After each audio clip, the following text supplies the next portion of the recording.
ഉമ്മ, എന്താ ഇത്ര വൈകിട്ട് ഉറങ്ങാത്തത്? ഉമ്മ ഇപ്പോഴും നിസ്കരിക്കുകയാണോ? അതെ മോളെ, നമ്മൾ ഏറെ കാത്തിരിക്കുന്ന പുണ്യരാവുകളല്ലേ ഇത്. നിനക്ക് ഉറക്കം വന്നോ? എനിക്ക് പെട്ടെന്ന് ഉണർച്ച വന്നതാ ഉമ്മ. ഈ ദിവസത്തിന് എന്തെങ്കിലും പ്രത്യേകതയുണ്ടോ?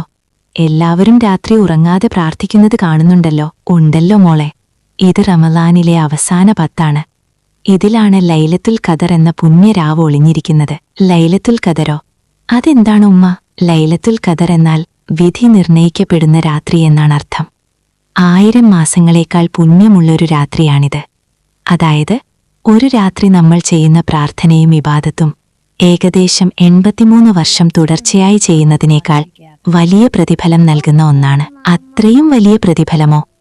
അപ്പോൾ ആ രാത്രി എന്നാണെന്ന് നമുക്കറിയില്ലേ? കൃത്യമായി അറിയില്ല മോളെ. റമദാനിലെ അവസാനത്തെ 10 ഒറ്റയിട്ട രാത്രികളിൽ 21, 23, 25, 27, 29 അതിനെ പ്രതീക്ഷിക്കാനാണ് പ്രവാചകൻ പറഞ്ഞിട്ടുള്ളത്. അതുകൊണ്ടാണ് ഉമ്മയും ഈ രാത്രികളിൽ കൂടുതൽ പ്രാർത്ഥിക്കുന്നത്. ഈ രാത്രി